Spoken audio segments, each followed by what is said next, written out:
Hello to the children and the parents of Roseacre Primary Academy.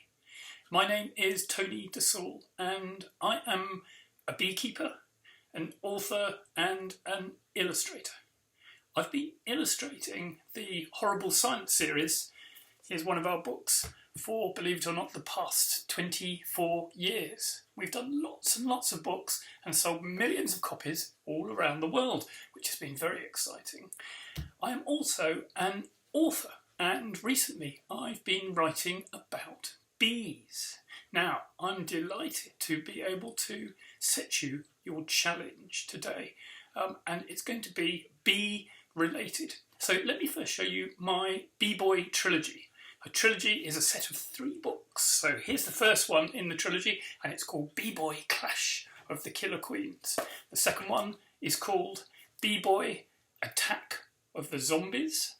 And the last one is called Bee Boy Curse of the Vampire Mites. So in this video, I'm going to tell you a little bit about bees, and I'm also going to do a drawing with you.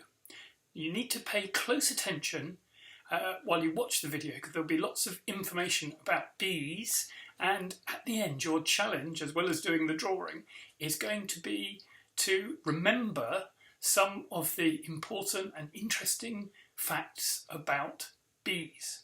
So let me start by showing you my 2 beehives. It's a sunny day and the bees are busy. They've been visiting the flowers. They collect pollen to bring back to the hive and feed the baby bees, and they collect nectar from the flowers to turn into honey. And here we are looking down inside the hive. The bees are busy making wax honeycomb, so they've got somewhere to store all the lovely honey that they're making. Now, you might be surprised to hear that around the world there are over 20,000 different kinds of bee. But there's only one type of bee that gives us honey. The honey bee, of course. And these are the bees that I keep in my beehive. Let me set you a little test. You've probably seen both of these bees in the parks or in your garden, but only one of them is the honey bee, the sort of bees that I keep in my beehive. But which one is it? So if you think it's bee number 1 that's the honeybee, put your hand up now. Or if you think it's bee number 2 that's a honeybee, put your hand up now. Okay, the answer is it is bee number 1 that's the honeybee. Bee number 2 is a bumblebee, and bumblebees don't live in beehives. Bumblebees are wild bees. People have been keeping bees for their honey for thousands of years. In the picture, you can see 3 skeps. These are sort of upturned baskets, old-fashioned beehives that people used for hundreds of years. The big problem was that when they wanted to collect the honey, they had to kill all the bees. They had to scoop out the insides and destroy the nest. Here's a drawing I've done of a modern beehive. It's the sort of beehive where I keep my bees. I've drawn an X-ray view so we can see inside. The bottom layer is where the queen bee lives. She lays her eggs and the baby bees are born down there. The top 2 layers are where the bees store the honey. So when it's time for the beekeeper to take some honey from the hive, we lift the frames out, take them back to the house where we spin them out to get the honey, and then we can return the frames to the hive empty, and the bees will fill them up with honey again.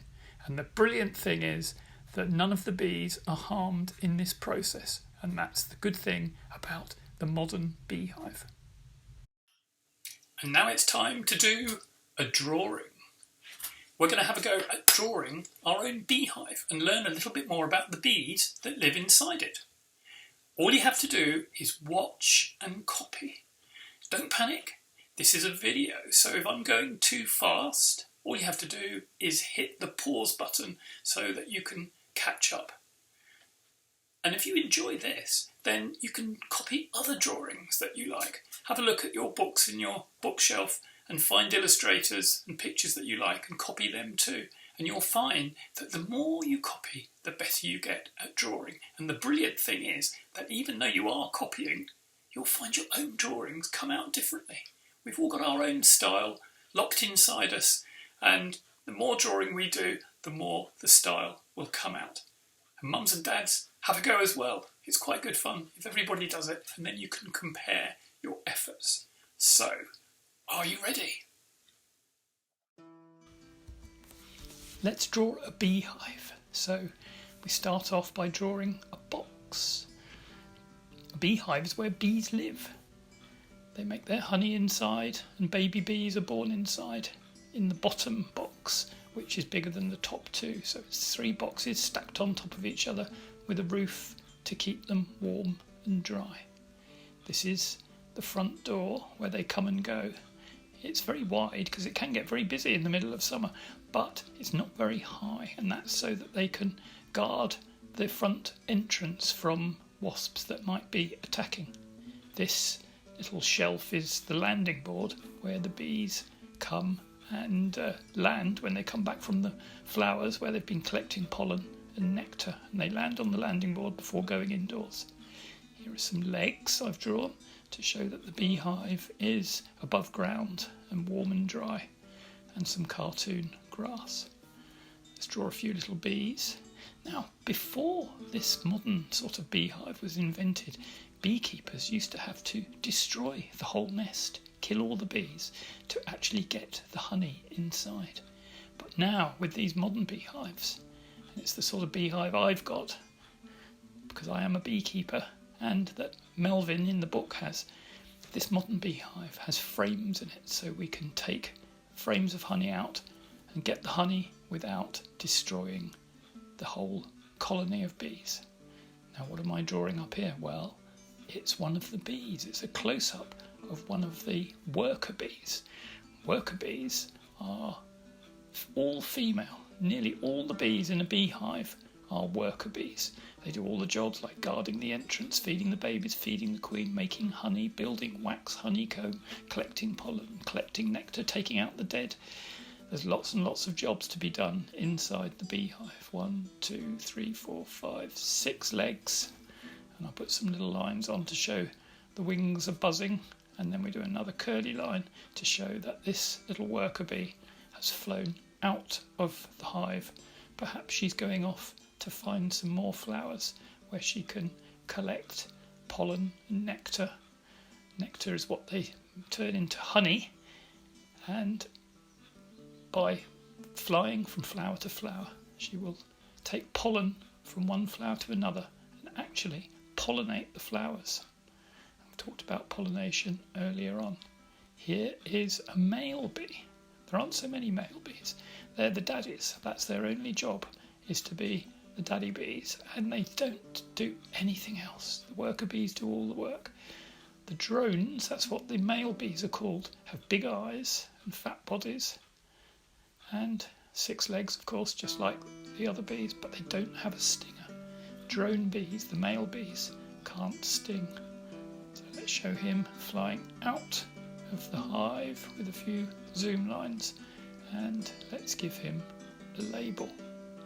So there might be as many as 50,000 worker bees in a hive, but probably only a few hundred drone bees. So there we are, there's the male bees. Now, what's the missing bee? Well, of course, it is the most important bee in the whole hive, and there's only one of them, and she is the queen. Look, there's her crown. Do some little antennae sticking out the top, and draw her little face. Now, the queen bee is the biggest bee of all because she's full of eggs. She spends her whole life in the bottom layer of the beehive, laying eggs and making new bees. So a beehive is like 2 factories. It's like a bee factory with new bees being made all the time.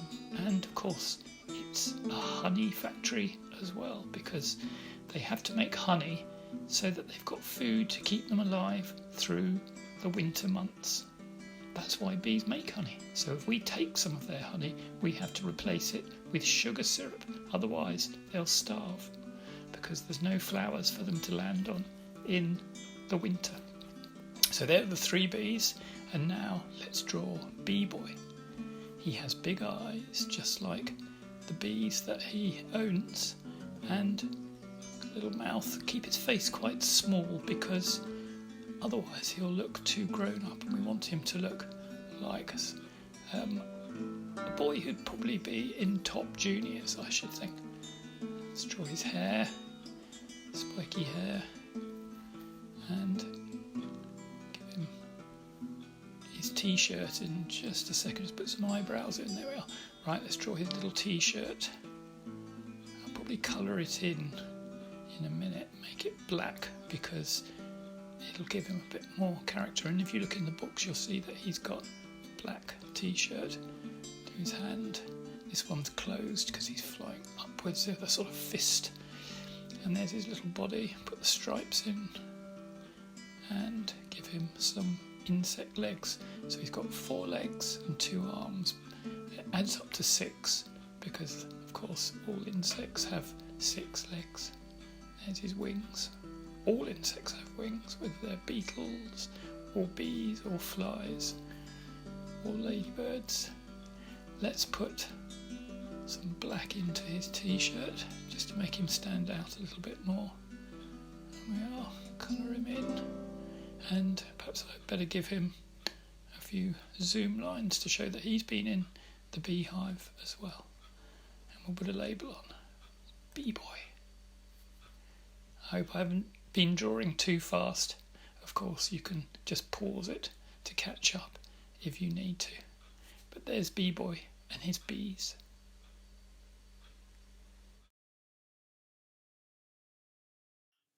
Brilliant. I hope you enjoyed doing the drawing. That was the first part of your challenge. And the second part is for you to write down your top 5 most fascinating facts about bees. And hopefully, if you've been watching this video carefully, you'll have enough information to choose your top 5 facts. So there we are. I hope you've enjoyed this video, and I'll say bye for now. And also, I think Betty's just got up. She's going to say bye too. All right, Bets? Bye.